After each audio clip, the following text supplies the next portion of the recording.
Hola, somos Ciudades Reveladas. Hola, somos Basurama.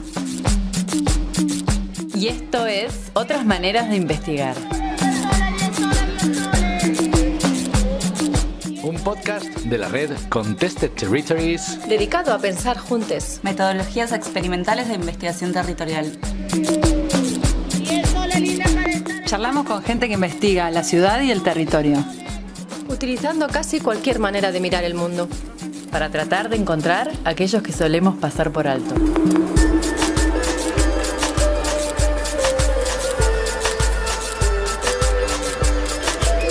En este capítulo charlamos con la gente del Archivo Popular de la Villa 20.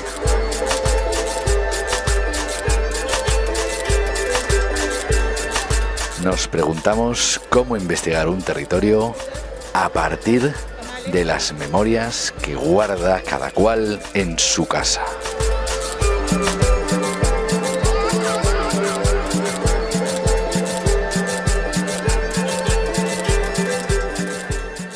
Aquí estamos con los vecinos de la Villa 20 en su archivo abierto, precioso por cierto. Hicieron como un censo y me entregaban este cartón y bueno, después de esto que vino la erradicación, o sea, esto empezó como para saber quiénes vivían, cuántos vivían y quién estaba en cada casa, solamente ese era el objetivo de esto.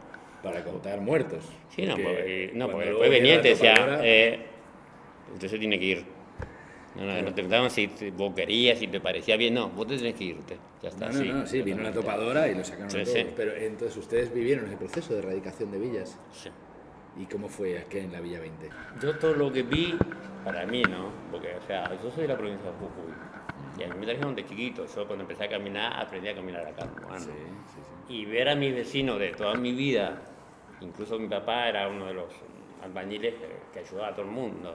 Sí. Entonces, ayudar y ver que después un día viene una máquina, te tira todo abajo y te dice que te va y te va y te va. A los extranjeros los sacaban a retiro, al tren, cargaban sus cosas y a tu país. Y a los otros, bueno, a irse, se tenían que ir. De la capital tenías que irte. Es más, primero sacaron de retiro y los trajeron acá a Lugano, a un grupo grande. Y ahí en otro Lugano teníamos, por ejemplo, 3 canchas de fútbol. ¿Qué hicieron? Trajeron de retiro, sacaron mucha gente y los trajeron acá. Y te explico cómo era bajar los muebles, por decirte una manera. Era un camión de esos volquetes que bajaba la palanca así y heladera, ropero, cama, todo lo que vos tuvieras, así como si fuera ladrillo o piedra, así. Te dejaban una montaña ahí. Obviamente que después de ahí lo poco que recuperabas, pero bueno. Y después tenías que, con los palos, con la chapa que te trajiste, armarte el ranchito. Y de eso no hay documentación, ¿no? Curiosamente. Ya, es que en eso entonces, aparte era un poquito más difícil poderlo documentar, porque vos tenés a todos los... Sí, era eso, y encima tenías al grupo operativo, que eran los que te venían con la topadora, y encima vos tenías a todos los policías al lado tuyo. O sea, si vos protestabas, si vos querías sacar una foto, hoy te agarraban de los pelos y te agarraban una cachetazo, porque era así, no, tenías que estar... incluso, ¿te acuerdas cuando leyó los reglamentos que nos pusieron? Sí. No se podía poner almacén, no se podía hacer venta, o sea, un montón de cosas. Era como quitarte todo lo que podía hacer una comodidad para que vos te fueras. Porque, o sea, estaba todo creado en ese sentido. Y no vayas a protestar, porque olvídate. Venían a la noche, te venían a buscar y si por ahí tenías suerte de que tu familia vaya y proteste y tenías que demostrar, no, que yo me enojé porque era mi vecino. Pero si no, chao, fui, ya está. Qué guapo. Por ejemplo, me acuerdo que estaba en la escuela de adultos, escuela de adultos, jóvenes y adultos, ahí en la canchita que vos decís. La escuela de oficio, ¿no era? No, sí, de adultos, sí. Yo ahí aprendí costura y estaba el electricista, que era un compañero de nosotros, segundo. Bueno, ahí atrás de la escuela estaba la canchita, que ahí se ocupó ese espacio Yo no sé si tiraron en ese momento la escuela o la ocuparon con la gente, eso sí que no sé. No, de a poco, porque en la parte de atrás, la verdad que había un escenario Sí, y ahí sí. se hacían los actos Sí, y cuando sí. había una fiesta, porque encima tenía un paredón del derecho de canto, entonces era medio cerrado, tenía un piso así medio de material y después tenía como un pequeño escenario, entonces casi muchas actividades, Día del Niño, muchas cosas, se hacía ahí. Y al lado, casi pegado, estaba la guardería. Por ejemplo, yo me quería en la guardería. O sea, mi papá y mi mamá se iban a trabajar y me dejaban ahí, y después cuando venía la tarde me retiraba. Y me acuerdo que cuando ellos vinieron, sí, ahí también metieron gente. Y, Bueno, ahí también. y a la guardería antiguamente era un casco de estancia, de gente de mucho dinero. Y ahora ellos quisieron apoderarse de ese pedazo, los militares, pero no pudieron, porque eso era una donación de esta familia, son dos viudas en ese entonces, que donaron todo ese predio para que se hiciera todo lo que hoy está. Y la cancha de los huérfanos, por eso se llama la cancha de los huérfanos, era el lugar deportivo para ese lugar. Pero había una cláusula en la donación. Eso se donaba, pero solamente para ser usado en eso, nada más. Si alguien quería venderlo, poner un comercio o algo, automáticamente la donación quedaba anulada. Sí, sí, eso pasa mucho acá en el Río de la Plata, que se dona para una cosa. Y cuando se termina esa cosa, pasa en el Zoo de Montevideo. Sí. Como ya los zoos no van más, la familia dijo, no, yo se lo cedí a la Intendencia de Montevideo para que hiciera un zoo. Si no hace un zoo, me lo reintegran. Ahora es un predio carísimo, muy bien situado. Entonces la Intendencia de Montevideo ha tenido que inventar que es un zoo teniendo mariposas para no perder la donación. En este caso es igual, ¿no? Como si deja de ser guardería, vuelve a mí. Y te cuento, o sea, después vinieron los militares y quisieron, además, parte de la guardería se llevaron los ventanales porque eran de madera tallada. Lo que pasa es que la guardería esta, cuando era el demonios. campo de Estancia. estancia, eso se tiró y se hizo la guardería nueva, el Claro, Estado por la eso, hizo, pero, esa guardería era modelo y la tiraron abajo. Y se llevaron todo, porque era todo de madera tallada, era de gente de mucho dinero, y se llevaron todo, me acuerdo sacaron unos techos, unos tirantes que eran así de grueso, como 8 metros de largo, costaban fortuna, los tipos se llevaron todo. Muchos años después, esa misma ley que los frenó para hacer lo que estaban haciendo, también frenó a un gobierno democrático actual. ¿Viste la cancha de los huérfanos que vos conocés ahora? Bueno, el gobierno actual de acá, de la Ciudad de Buenos Aires, la reta quiso agarrar esa cancha y la mitad de la cancha iban a hacer comercio, iban a poner bancos, iban a poner un montón de cosas. Bueno, entonces se juntaron los vecinos, todo. Ahí es que yo tengo la reunión con Mirta. Y yo me acordaba, mirá, yo me acordaba de cuando yo era chico. Y yo me acordaba, le digo, ¿sabes que ahí, porque eran las reuniones y las reuniones terminaban así, bien, casi a la trompada. Hasta el gobierno era reta con Víctor Charnero y compañía, tratando de meter los negocios en lo que era el predio de la cancha de los huérfanos. Entonces, y los que siempre jugaron al fútbol ahí se oponían, porque la cancha siempre fue la cancha. La cancha y era el lugar donde las fiestas de las comunidades y de todo siempre era el centro de reunión de todo el barrio. Y se oponían a lo que querían hacer. Y eso, bueno, viste, eso sacan decreto y por decreto está. Y yo, charlando con Mirta, le digo, Mirta me dice, ¿vos te acordás de esto? Le digo, sí, ¿sabes qué me acuerdo ahora? Hay una ley que dice tal cosa, pero no me acordaba el número, ¿viste? La ley, tal. Pero tenemos que buscar gente amiga que busquen los archivos. Y buscaron hasta que encontraron, y era verdad. Me dice, ¿sabes qué? Encontraron todos los papeles que vos decías que había. Y ahí le dijeron, ustedes no pueden hacer esto. Así que con el banco y los locales a otro lado. Y por eso no pudieron construir nada ahí. Y tuvieron que arreglar la cancha. Porque si no, perdían la donación. Que es lo que él está comentando. El Zoo de Montevideo ha pasado, vamos, sin ninguna violencia, pero está pasando. Igual la cancha es un pedazo de cemento y que lamentablemente a veces también se usa como negocio de algunos. Sí, claro, sí, porque la potencia un grupo que dice, bueno, hagamos campeonatos por plata, bueno, también se distorsiona a veces un poco el objetivo de lo que tendría que ser. Sí, bueno, todo espacio público siempre está. Y entonces para eso sirve un archivo.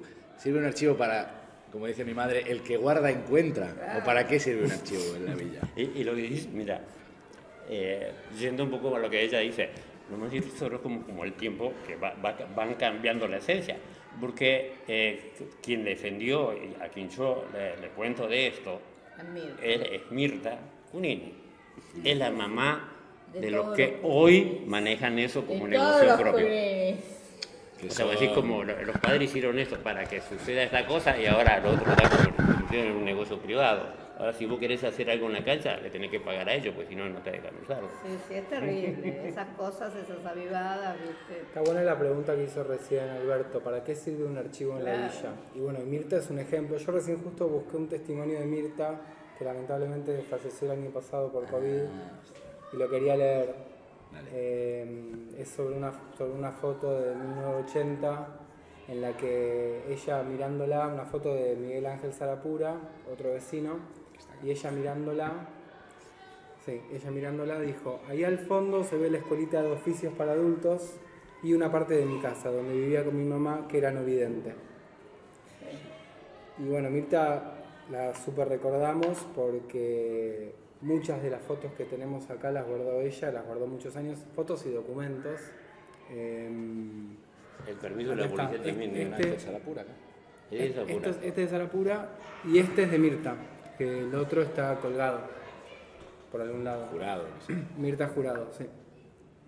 Mirta Jurado se llamaba ella, y bueno, retomo la pregunta de Alberto, ¿para qué sirve un archivo en la villa? ¿Para qué sirve un archivo en la villa? ¿El que guarda encuentra o algo Sí, más? no, seguro. La verdad que sí, son señales que te dan lo vivido. Entonces, a veces se usa para bien y a veces no, pero bueno, lo importante creo que es una transmisión generacional. Yo la verdad que lo que veo, cómo ha crecido en conciencia la gente, los vecinos. Cuando participé hace poco en el local del PO, me pareció maravilloso la postura de las mujeres jóvenes, con una postura muy clara de defender lo suyo, su territorio, su espacio, su dignidad, porque la verdad que la casa es tener dignidad también, es parte de la dignidad, aparte del trabajo. Y que lo defiendan realmente con una conciencia re clara. Eso a mí me pareció, yo dije, bueno, qué suerte. Cuando yo vine de vuelta, yo no viví nunca en la villa, mi compañero el Negrito vivió acá, y hasta que se tuvo que ir por la dictadura y después es desaparecido, pero lo que se creó, digamos, desde hace muchos años por la vivienda digna, por un montón de reivindicaciones del barrio, yo veo que queda en estas mujeres y en estos hombres que hoy están peleando por la urbanización. Quiere decir que el trabajo que se empezó hace 60, 70 años sigue creciendo y lo vemos hoy en esta escuela, en el barrio. Para mí es fundamental la historia, lo que es la historia, ¿no? Esta fue la primera marcha que se hizo a Luján, y acá el cartel es fundamental, por ahí andaría el Negrito, yo no, pero él sí, que eso, digamos, también tuvo que ver mucho la fe que había, no solamente política, sino la fe con la política se juntaron para hacer todo esto que hoy es el barrio. Y ustedes entonces, cuando hacen esta marcha a Luján, encuentran esta foto y la refrendan de alguna manera con algún diario, hemeroteca, o dicen, Pero claro, no sabemos si esto es de qué época es, no hay Es manera. de 60 y yo creo que 69, más o menos, del 70, que empezaron las marchas a Luján de todos los barrios en reclamo digamos, de viviendas dignas. El principal objetivo siempre fue la vivienda digna. Hace 70 Sí, años también. atrás, En España también. siempre fue el mismo objetivo, ¿no? Y que hoy en día estamos igual, seguimos igual. Y no se va a terminar. Y no se termina, No, obviamente, porque bueno, obviamente la sociedad también se agranda. La vez pasada hablábamos un poco, digamos, dentro de la lucha de los vecinos que continúa. Por ejemplo, hoy, ahí, si lo miramos con el pasado, hay grandes cambios, porque hoy, por ejemplo, todos los vecinos tienen agua. Todos tienen agua. Todo. Antes no era así. Antes había una canilla a cada 3 cuadras. Y con el balde. me acuerdo, era el cosito de cemento cuadrado y la canilla ahí, y una fila de, no sé, 20, 30 personas con 2 tachos de agua, así que vos tenías que quedarte ahí y llenar. Y encima casi siempre había una franja nomás de horario, porque llegado las 11 ya no había más agua, y hasta las 5 o 6 de la tarde no, o sea, había unos horarios que eran los horarios pico. Era todo una lucha poder conseguir el agua. Y después lo mismo, la luz. Sí, de ese tipo de cosas que son más memorias privadas, un poco imposibles de constatar, porque se cuentan, pero no hay nada que el agua no dice, sí, yo pasé por acá, esta tubería tiene tantos años. Pero cuando hablamos de una foto, de una marcha masiva, sí que hay manera de... Pues te pregunto a ti, Ari, ¿cómo hacéis ese tipo de la memoria y hacia adentro y la memoria hacia afuera? O sea, ¿cuánta gente puede saber que hubo una marcha de Lugano? ¿Dónde está la info incontrovertible que existió esa marcha? Y está en la experiencia de los cuerpos, me parece. Esta foto la trajo Silvia, que forma parte de un libro de fotos de la historia del negrito Juan Carlos Martínez, uno de los desaparecidos de acá de Villa 20, que fue muy activista, militante de la Juventud Peronista y que junto con un montón de otros compañeros y compañeras de otros barrios formaron el movimiento villero en los años 70, fines de los 60, 70. Y esa marcha es una marcha del movimiento villero a Luján. Junto con los curas tercermundistas, Eso, porque el acompañamiento también fue por parte de ellos, que era todo una conclusión, digamos. La iglesia fue fundamental acá con el padre Richardelli y el padre Botán. Y a pesar de que a la iglesia de acá le pusieron un par de bombas, Claro. No, o sea, no solo la amenaza verbal y todo demás, sino que le pusieron bombas. Claro, en el 72 se hizo una huelga de hambre, que el único, digamos, en la iglesia, porque había presos políticos sin definición desde los 70, entonces se hizo una huelga de hambre y se quedaron ahí varios días, y un día, yo creo que el padre Botán dijo, hay un coche que va y viene, sería bueno que esta noche no nos quedemos a dormir en la iglesia. Estaba Cito Lima, uno de los que estaba ahí, el negrito, bueno, había muchos. Hay un cartelito en la iglesia, nosotros pusimos un recordatorio que ahí, este espacio, ahí estuvo la huelga de hambre. Bueno, y esa noche se fueron de la iglesia y pusieron una bomba esa noche.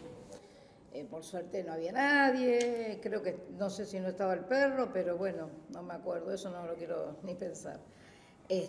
Pero bueno, sí, fue un movimiento muy importante en el barrio porque, digamos, desde la iglesia, con el padre, con ellos dos, y la hermanita Katia Liz Dumont, una también desaparecida, ellos han sido fundamental en el barrio, porque digamos, el Concilio Vaticano II la premisa era vivir como los pobres, por los pobres y con los pobres. Entonces, el barrio le pidió a ellos que ellos trabajaban, eran obreros aparte.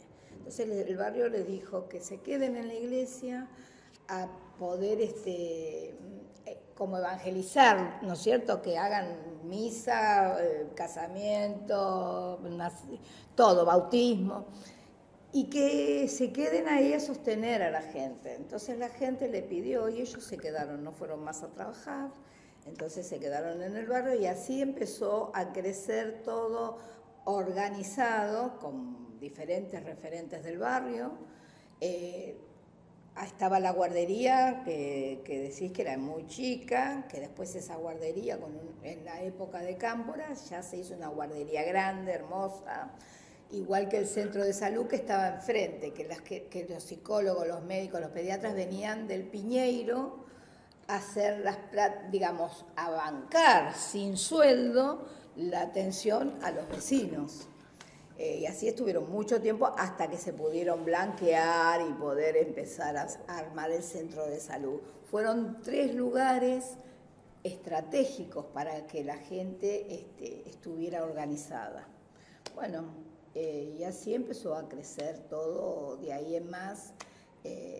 La junta vecinal que había existente antes, ya se formó después de la junta vecinal el movimiento villero, que era estratégico del barrio, y después ya se empezó con la vuelta de Perón, Lucha y Vuelve, todos los barrios estaban organizados de esta manera, los barrios más carenciados.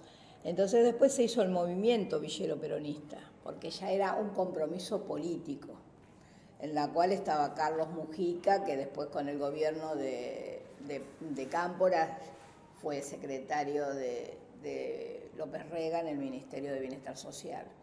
De esa manera, porque López Rega vino a inaugurar la guardería.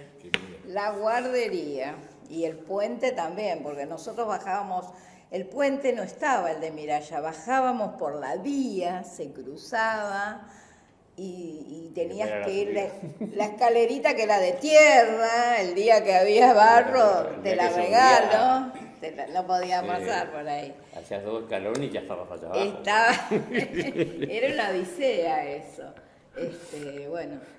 Yo diría que la memoria entonces está en los cuerpos, está en las personas, y los archivos de alguna manera activan esa memoria en las personas. Esta foto que estamos mirando, fíjate cómo activó toda una serie de recuerdos, de memorias y de historia, que acá lo que estamos buscando es que esa historia sea narrada por los habitantes del barrio, que es algo que un poco movilizó el proyecto al principio, que fue...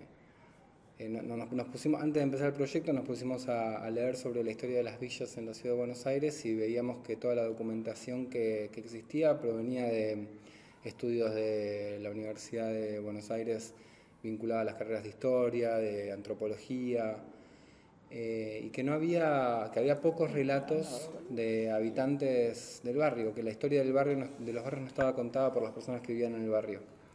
Y entonces ahí nos propusimos traer herramientas al barrio, ir a buscar los archivos personales y encontrar los testimonios que acompañan esos archivos personales.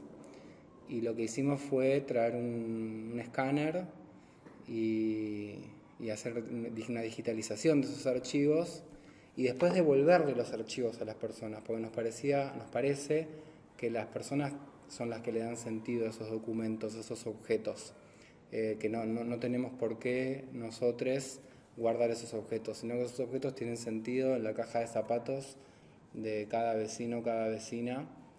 Y lo que hacíamos era, hacer una copia, conservar eso en una copia digital, y que después empezamos a imprimir también, entonces empezamos como a volver también al objeto físico, la foto o el documento, para poder mostrarlo, para poder hacer muestras. Hicimos hacer muestras en escuelas, así empezamos.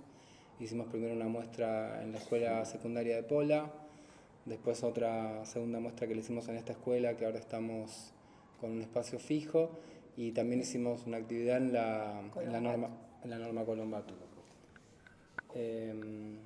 Pero creo que la memoria está en las personas, Y ahí es importante cómo los archivos de alguna manera ayudan a recuperar esos relatos orales de la historia. Y que entonces ha habido muchas mesas de memoria compartida, sentarse como hoy a charlar de esto y echar la tarde con unos mates, ¿no? La hacíamos en la calle. En la calle. Primero éramos un grupito en la calle, entonces había que salir a buscar a la gente. Claro. Y bueno, y el mejor lugar era la feria. Y armasteis ahí un puestito Claro, en la porque feria. ahí la gente ya está en la feria. Así que nosotros íbamos y armábamos, pedíamos permiso en un lugar, en otro lugar, o sea, donde nos daban permiso, armábamos ahí y nos poníamos ahí a charlar, a todo, a pegar fotos, que eran poquitas las que teníamos, porque la gente es un poco reticente a darte la foto, porque todos creían que nos daban la foto y nosotros no se la íbamos a devolver. Entonces, ganarse la confianza, charlarle y mostrarle que le sacamos, le escaneamos la foto y te la devolvemos, no que me la voy a llevar yo. Entonces, ahí empezamos a ganar un poco más de confianza con la gente. Y la gente después ya empezó a vernos y se acostumbró. Yo me acuerdo que estábamos con él y un día él llevó el micrófono y parado ahí en medio de Ordóñez, yo con el micrófono hablando y como yo soy muy, muy conocido, muy popular por muchas cosas acá. Entonces yo casi de 100 que pasan, 60, 70 me conocen. Y yo a los más antiguos, yo lo agarraba de los brazos, le digo, che, mirá, ¿por qué no nos ayudás? Así, y lo hacía entrar como, o sea, invitándolo cordialmente, así, digamos, con simpatía. Claro. Y bueno, algunos no queríamos porque les daba vergüenza, no, yo qué pasa. Pero no, así llegamos a la gente. A mí me quedó la verdad el recuerdo del amigo que pasó y le mostramos la foto, dice, y él ya se había mudado hace un montón de años, ¿no? Y se fue a vivir a Bunge, estaba en la feria de Lugano. Sigue viniendo a la feria. Dice, yo en mi casa tengo. Y nos preguntó lo raro, y se fue hasta su casa, hasta Bunge. Y volvió en el acto. Y volvió en el acto para traernos las fotos. A nosotros nos quedó como diciendo, ahí está, ese es el resultado de salir a buscar a la gente. Y después la gente empezó a cooperar, porque la gente ya se dio cuenta que lo que estábamos haciendo nosotros, o sea, nosotros no nos metíamos, digamos, en lo personal ¿cómo te puedo decir?, con bandera política, con que no te voy a dar una gorra, te voy a dar una remera. No, lo nuestro era el archivo de la memoria, juntar datos de la gente, vivencias, y ahí a varios que entrevistamos nos contaron historias de cómo se pusieron de novio, cómo se casaron, y un montón de cosas, gente que venía del extranjero, que cómo habían llegado acá, quién los trajo. Y bueno, así fuimos conociendo historias. Incluso había gente que yo conocía hacía muchos años, pero nunca me habían contado cómo vivían ellos en otro lugar. Y ese día lo contaban. Y así, bueno, ahí dijimos después la mesa de anécdotas. Sí, me encanta esa idea, mesa de anécdotas, ¿no? Que la anécdota siempre tiene una dimensión sensible, que es de la que está hecho la vida, ¿no? Como me contó una amiga, una mujer grande, que es la abuela, bueno, da igual, una mujer grande que conozco, que ella venía de un barrio de Madrid y trabajaba en el centro, en la Telefónica. Y salía de su casa con botas, porque había barro hasta el tobillo, ¿no? Y a ella le daba mucha vergüenza que supieran en la Telefónica que venía de ese barrio. Así que se montaba en la combi que la llevaba, luego y al llegar al subte se ponía sus zapatos. Bueno, acá también, la tía del negro, el negro vivía atrás del arco de la canchita de los huérfanos, de la huésped, iba a decir. Y ella, muy coqueta, se iba con las botas y se sacaba las botas y se ponía los zapatitos, ¿viste? No quería que nadie la vea que tenía barro. Claro, esa dimensión emocional que comparte una mujer que vive en Madrid y una mujer que vive en la Villa 20 me parece que solo puede circular con una mesa de anécdotas. Sí, o sea, si vienes y dices, a ver, cuéntame los procesos de construcción del asfaltado de la calle, nadie va a entrar, pero siéntate aquí a tomar unos mates. La cuestión es eso que tú decías, ¿no? Que la gente como que le da vergüenza, pero ahí hay una cosa que dice, todos somos, voy a volver a decirlo, hay una cosa ahí que dice en la pared, todos somos personajes históricos. ¿Cómo se ha construido esa noción? ¿Cómo circula esa idea de tu historia me importa? Sí, a mí, por ejemplo, siempre me quedó que mi viejo me contaba, nosotros vivíamos en Ciudadela y él, me voy, ahora vengo, y se iba, tomaba el tren y se iba a Plaza de Mayo, si había alguna cosa. Él siempre hacía eso, y a mí siempre me quedó que él me decía que los hechos históricos había que vivirlos. ¡Qué lindo! Sí. Yo hago lo mismo. me voy, ahora vengo, y mis hijas ya saben, mamá se va a algún lado. Sí, porque a mí me quedó muy presente, mi viejo se estaba muriendo y estaba sentado al lado de la tele el 16 de septiembre viendo cómo derrocaban a Perón. Y yo, mirá, ahí estábamos nosotros. Y a los 15 días se murió. Eso nosotros nos quedó muy en la mente todo eso y en el corazón, realmente. Y él lo contaba con una cosa, un entusiasmo de que había participado de eso. Y bueno, eso es... Claro, también, pero eso que es obvio, que uno va a la plaza, ¿no? Y en la plaza ocurre la historia. Claro. La idea de que la historia ocurre acá, con este hombre picando el suelo, se construye al revés, ¿no? Como si la gente que vive en Plaza de Mayo viniera a... Como, tienes que ir están desalojando la Villa 20, tienes que ser parte de la historia. ¿Cómo funciona eso? Por ejemplo, te hago referencia a la frase que vos dijiste, esa frase es mía. Sí, ¿no? Ah, me alegro. Qué alegría. Creía que era autor. No, pero y las chiquillas que ahora tienen 7, 8 años, que ya dan por hecho la urbanización, tienen que ser muy conscientes que son parte de esta fase de la historia. Claro. ¿Cómo se toman las criaturas? ¿Por qué empezasteis en escuelas? Mira, te cuento un ejemplo que lo he vivido en esta escuela. Cuando hicimos la muestra allá abajo, estaban en clase. Y nosotros, sobre la pared que está aquí al lado, empezamos a pegar fotos, ¿no? Y pusimos unas placas así. Y los chicos justo salían, y entonces los hacen formar para después salen de la escuela. Y los chicos se empezaron a acercar. Empezaron a mirar. Ah, este es mi abuelo. Este es mi tío. Y entonces le preguntan a él y él le dice, pregúntale a Roberto, porque Roberto es el que más conoce acá.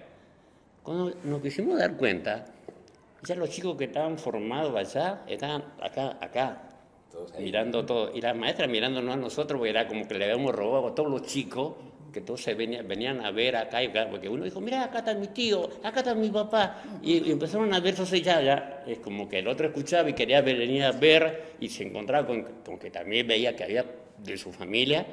Y cuando nos dimos cuenta, eran todos los chicos preguntándonos cosas. Y nosotros nos quedamos, o sea, fue espontáneo, salió ahí en ese momento y nosotros nos miramos un poco, nos daba un poco de vergüenza porque las maestras quedaron todas ahí esperando que hagan la fila y estaban todos amontonados con nosotros. Claro, porque las prácticas en las escuelas de ustedes no son formales, o sea, no son en plan durante la clase, sino que son más en espacios en el recreo y no sé qué, ¿no? Hicimos una actividad en el 2019 con mamás y abuelas, que fue muy linda, que invitamos a que las mamás y las abuelas vinieran a contarnos historias de escuela también. Esa fue el disparador, pero después aparecieron un montón de historias.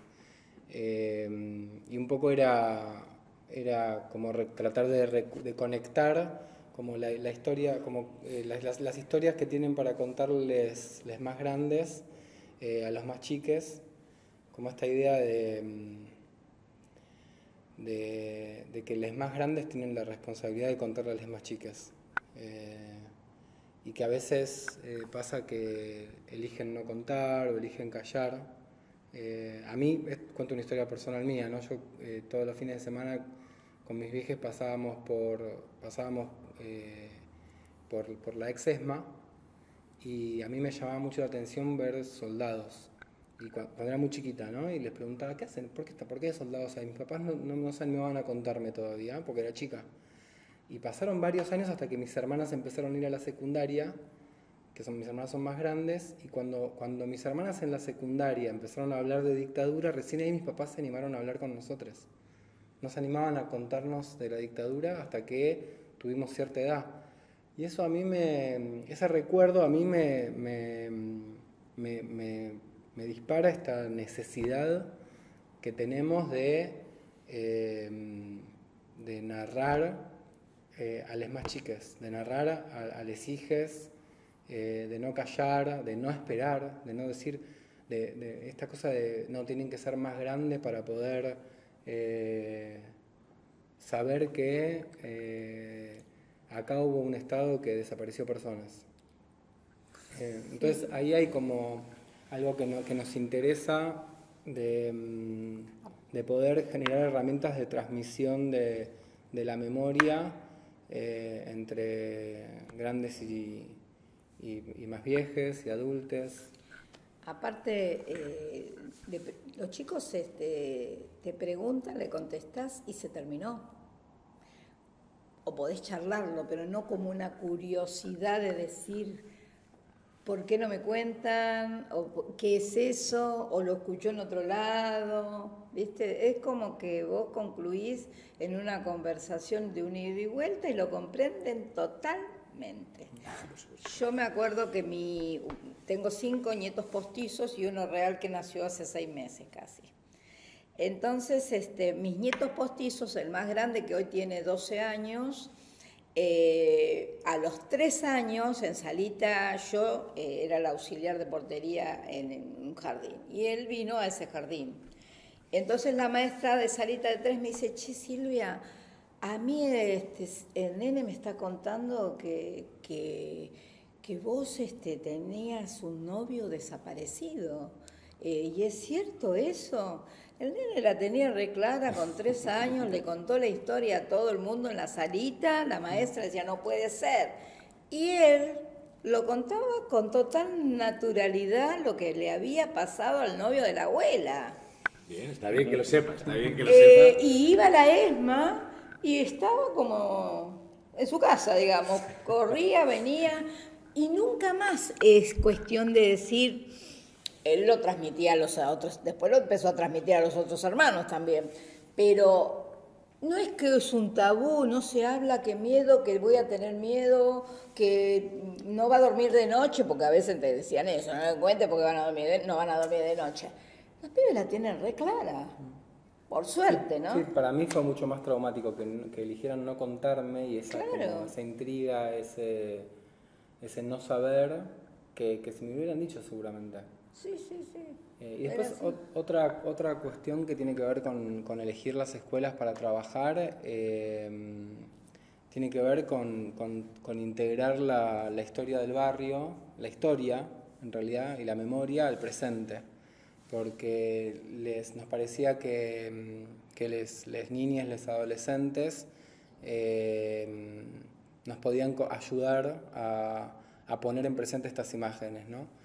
Y fue algo que lo vimos muy claramente, sobre todo cuando hicimos la muestra en el secundario, con chicos un poco más grandes, que hicimos un cuadernillo, que por ahí lo tenemos por ahí, que acompañaba con preguntas el recorrido por la muestra. Entonces, y era un ejercicio de creación, ¿no? Las niñas tenían que por ahí hacer un dibujo en relación a lo que veían, o describir una foto, o ver qué reconocían del barrio en esas fotos viejas. Y bueno, y además porque la escuela nos parece que es un lugar muy interesante para trabajar, porque es un espacio, como sí trabajamos en espacios no curriculares, o bueno, en algún momento en esa escuela hicimos una actividad con el área de ciencias sociales, pero no estaba dentro del programa, ¿no? Era como algo que hicimos extra y estuvo buenísimo, fue muy rico y nos parece, y bueno, el objetivo es seguir moviendo la muestra por escuelas, y también hay algo que siempre charlamos con Laura, y bueno, y que lo vivimos con Robert y con Silvia directamente, que es que muchas veces vamos a buscar a la gente, a los vecinos, les decimos que estamos buscando fotos, que estamos buscando documentos, y la gente les parece que no es importante la historia individual. No, por eso a quién le va a importar, si es mi historia, es mi foto, no tiene nada que ver. Y nos parecía que quizás a través de las infancias y las adolescencias es una buena manera de llegar también a los adultos, a los abuelos, a los viejes, y bueno, como conectar, ¿no? Como articular esos rangos etarios, y abrir la conversación. estimular la pregunta de los más chiques hacia los más grandes, el relato, la narración de los más grandes hacia los más chiques. Y después está la otra dimensión, que es la del presente, la de hacernos conscientes que hoy todos tenemos una máquina que produce archivos constantemente, y cómo hacer para que esos archivos se cuiden, se guarden y nos sirvan para pensar hacia el futuro, ¿no? O mismo al presente, ¿no? Como la memoria no como solamente la escritura de lo que pasó, sino también como la escritura de lo que estamos haciendo. Sí, porque eso hoy, por ejemplo, yo me doy cuenta que pega mucho en el barrio la página de YouTube. Porque a los chicos hoy les encanta navegar. Entonces, están mirando, pum, Villa 20 Lugano. Y entran por la curiosidad. Porque dicen, ¿qué es esto? Y ahí entran, y cuando empiezan a revisar, y después, ¿sabe que vi esto, y vi fotos de esto, hice el comentario, y ya el otro chico, joven, hace lo mismo, empieza a buscar, y entra a YouTube. Yo digo que a mí la amiga de Mica me cuentan, una de las que vino el otro día es la amiga de Mica, y Mica me conoce a mí a través de eso. Y otra vez que vino acá, empezó a mirar todo, me dice, sí, yo lo vi, ¿sabes que yo siempre veo? Y yo le preguntaba a Mica, y agarra, y bueno, y ahí sale la conversación, y empezamos a hablar, y no es la única compañera, o sea, otras amigas de Mica también, porque una le dijo a la otra, y la otra le dijo a la otra, entonces también digamos como que por el lado de los jóvenes también estamos llegando, porque ellos se lo van a comentar a su papá, y es como una cadena que vamos armando. Porque acordate que antes que nosotros hagamos la muestra en la Colombato, nosotros hicimos una muestra en Forrulla, ¿no? En el polo al costado de la escuela. ¿Y qué hizo la casualidad? Que al lado de nosotros vino la escuela 4, la Colombato, y vino la directora, y estaban haciendo una muestra de cosas artesanales que hacían ellos en la escuela. Y justo estaban al lado de nosotros, y nos pusimos a hablar. De ahí nos pusimos a hablar, a conversar, y de ahí nace la idea de hacer la muestra en la escuela para los chicos de la secundaria. O sea, cómo se va, digamos, los eslabones se van pegando. Que uno encuentra, digamos. Claro, y cómo el archivo busca... Llama que llama. Claro, el archivo anda buscando, no solamente se sitúa en un lugar de vení a mí, sino ven que te voy a contar, ¿no? Sí. Escúchame que voy a contar, escúchame que voy a contarte. En lugar de decir, cuéntame tu vida, ¿no? Y ese es un lugar desde donde estar parado totalmente distinto, ¿no? Che, última pregunta, porque si no se nos va a hacer tardísimo y es que tengo que dar relevo a mi señora en casa para que se vaya a hacer otra. ¿Qué le dirían a alguien que quiera armar un archivo en su barrio, en su contexto? ¿Qué es lo primero que hay que hacer? Creo que, bueno, obviamente lo que es el tema de comunicación, o sea, es lo primordial, ¿no? Y yo, por ejemplo, cuando nosotros empezamos, a toda la gente que yo los invitaba, porque él me dijo, es buena la palabra que vos usás, invitar. Le digo, mira, te invito a esto. Entonces, ya la gente lo toma, digamos, está un poco más predispuesta. O sea, porque le digamos como que entró a la persona de una manera amable, cortés, y invitándolo, no imponiéndole.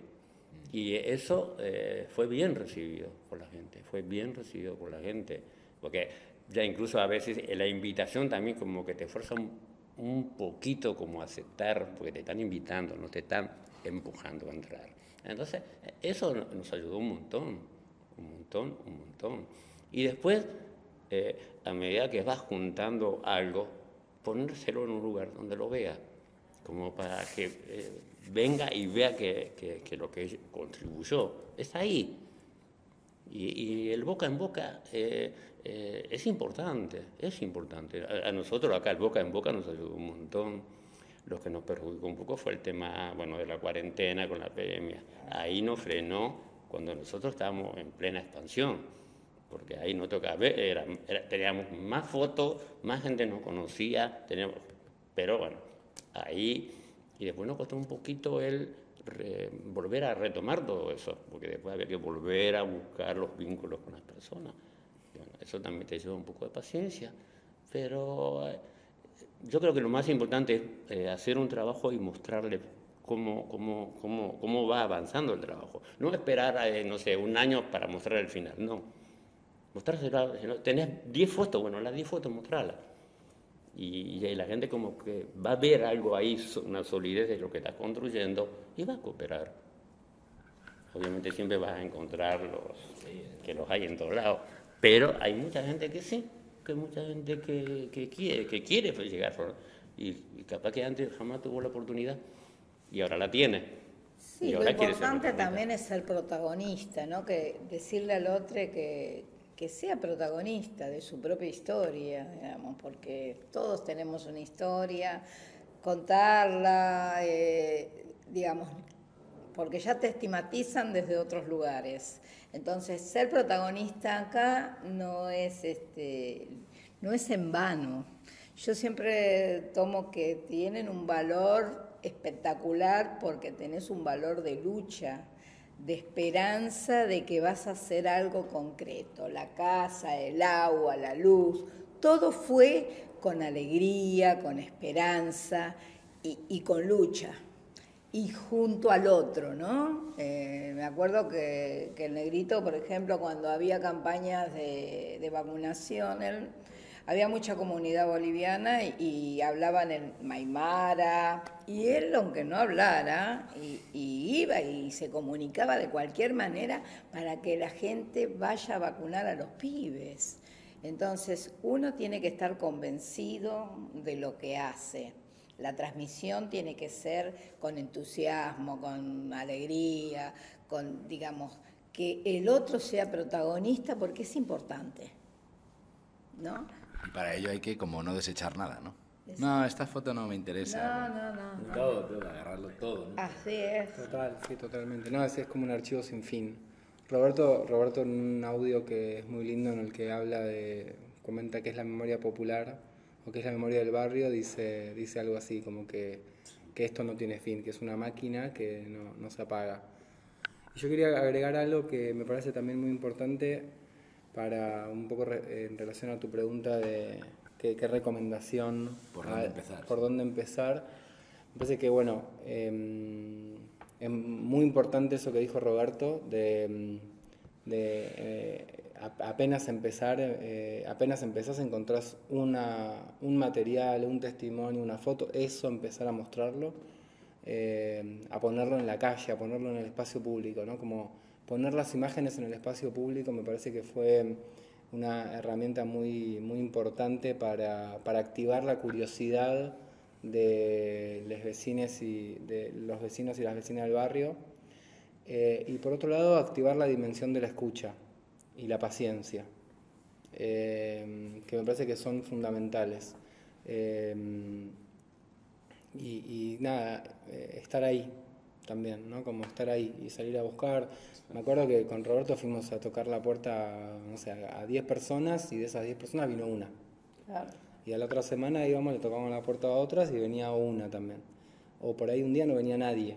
Un par de veces nos dejaron replantadas, estábamos en la puerta de la... ¿Qué va a ser? En la puerta de la parroquia y no venía nadie. Un café y adiós, ¿no? Y lo que hacíamos igual era armar, le pedíamos al cura que nos preste una mesa, sacábamos la mesa que nos prestaba el cura, agarrábamos la silla que nos prestaba la panadera y nos sentábamos ahí, poníamos las poquitas fotos que teníamos en la mesa y nos quedábamos ahí a charlar con quien aparecía y sobre todo a escuchar.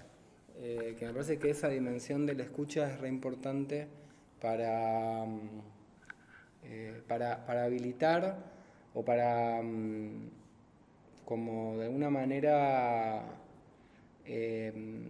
contarle al otro que lo que tiene para contar y lo que tiene para decir es muy valioso y es muy importante y forma parte de una memoria colectiva y no es solamente algo de su biografía personal que le importa a esa persona, sino que nos importa también a todos, porque construye una memoria popular, una memoria barrial, un conjunto de saberes que son re importantes, ¿no? Porque las lógicas dentro de las villas, las lógicas de organización dentro de las villas son muy distintas a a otras lógicas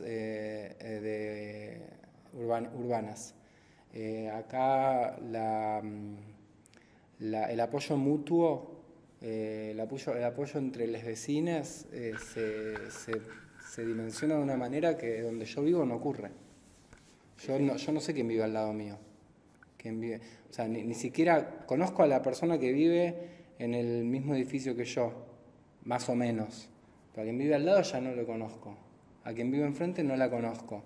Y de repente acá hay otro tejido social y me parece que en otros espacios urbanos tenemos mucho para aprender del tejido social y del compañerismo y la solidaridad y el apoyo mutuo que se da en los barrios populares. Sí, por eso en los 70, digamos, la militancia de todos los espacios alrededor de la villa venían acá a aprender. Digamos, venía el arquitecto, venía el maestro, venía el estudiante, venía el trabajador a ayudar. ¿Qué podemos hacer? Y bueno, hay que hacer la cañería de esto, ponerle, no sé.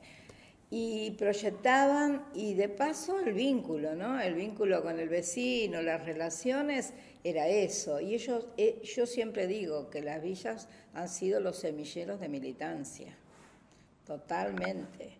Aprendieron, compartieron, trabajaron, aprendieron y militaban en sus barrios después. Todo eso fue una transmisión también.